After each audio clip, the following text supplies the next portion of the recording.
Oi, amores do oitavo ano, como vocês estão? Tudo bem? Prontos para a nossa aula da Escola da Inteligência de hoje? Então vamos lá, pega o livro de vocês, o Eu no Comando da Mente, e vamos iniciar nossa aula. Na verdade, retomar o que a gente vinha falando na nossa lição 4, a partir da aula 3, quem se ama se cuida, na página 152 do livro de vocês. E daí nessa aula, né, na aula 3, ela vem com algo, é o bate-papo, né? Algumas perguntinhas para a gente reforçar aquilo que a gente vinha falando sobre a questão da sexualidade, né? E dos cuidados que a gente precisa ter. Então vem perguntando assim: qual é a relação entre amor e cuidado? Existe relação entre amor e cuidado? Melhor falando, amar e cuidar, amar-se e cuidar-se. Existe relação? Muita relação, né? A gente sabe disso, né? Porém, para algumas pessoas parece que isso nem faz tanta diferença. A outra pergunta vem falando assim: o que é que leva um jovem a se colocar em risco em busca do prazer? No nosso livro vem uma história, né? Histórias verdadeiras sobre pessoas que contraíram doenças sexualmente transmissíveis. E uma das histórias fala o seguinte: que é um rapaz que ele fala que assim, ele lembra muito da pessoa que passou, né? Essa doença sexualmente transmissível para ele. E ele até fala assim: eu sei que ela sabia, tá? Né? Não informa exatamente quem era a pessoa, mas é uma história real. Que ele fala assim: eu sei que ela sabia. Só que eu estava tão apaixonado por ela e tão mal informado sobre as doenças sexualmente transmissíveis que se ela chegasse para mim e dissesse: eu tenho HIV, de tanta paixão e de tanta falta de informação, ainda assim eu dormiria com ela. Então, assim, ele não tinha informação suficiente sobre, sabia que existia, né? Mas é aquela velha história: acontece com outro, não acontece comigo, então eu nem preciso me informar tanto.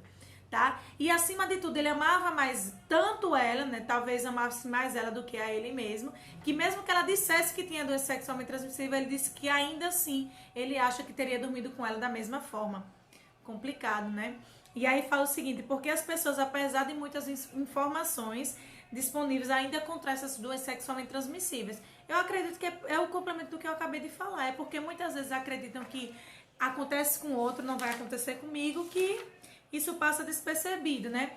E assim, quem se ama, né? A frase que tem aqui no nosso livro, se preserva. Preserve seu corpo, suas emoções e sua imagem. Assuma o comando dos seus desejos. Antes de provar alguma coisa para alguém, prove para si mesmo o seu amor. Então, antes de você pensar em provar que você ama outra pessoa, se ame, tá? Se proteja, tá? Porque é a nossa vida, é o nosso bem maior, a nossa saúde, e é por isso que a gente precisa proteger. E outra, por mais que o corpo ele exponha desejos, né? Ele venha, ele aflore desejos, mas a nossa cabeça tem que pensar, né? Tem que saber o que é que eu posso, o que é que eu não, o que é que eu devo e o que é que eu não devo fazer. Porque poder, eu acredito que hoje a gente pode tudo que a gente quiser, mas o que é que a gente deve ou não fazer, ok? Beleza? Tá, amores? E daí vem uma atividade que eu gostaria que vocês fizessem. O que é que um eu forte e um eu frágil faz, né, em relação à questão da sexualidade? Quando eu tenho o eu forte, como é que eu ajo? Quando eu tenho o eu frágil, como é que eu ajo? Né? Talvez o eu forte ele consiga se decidir, né? Ele tome as próprias decisões, e o eu frágil sempre vá na onda, né, do parceiro, né, da pessoa, do incentivo do outro e não de si mesmo, tá? Então o eu forte, né, ele pratica o DCD. É outra coisa assim básica, né? Que tem até na página do livro de vocês, na página 156, que fala assim: duvide dos desejos, pensamentos e pressões que lhes são impostos. O D, o primeiro D. Duvide, tá? Por que que as pessoas estão me pressionando a fazer uma coisa que eu não sei se eu quero fazer? Então, primeiro, duvidar.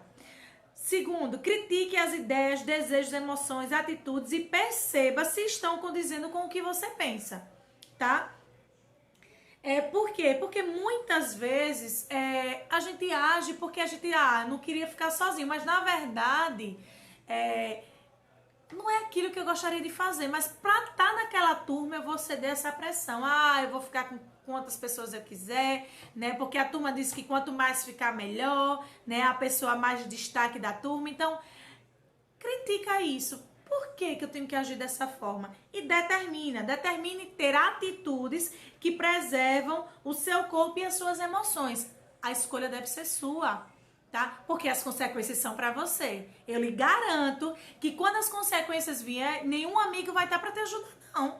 Porque não foi você que fez, Então, é você que tem que assumir. E a gente precisa entender isso, tá? Independente da nossa idade, é como eu já falei pra vocês, pode ser uma criança.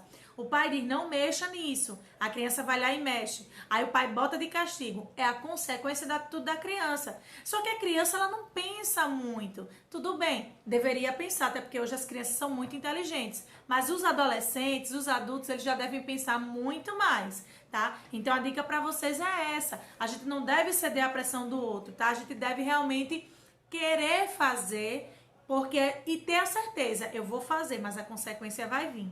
Ok, amores, e aí a gente finaliza o nosso livro 1 da Escola da Inteligência, mas a gente ainda vai se encontrar na nossa videoconferência e eu estou com saudade de vocês.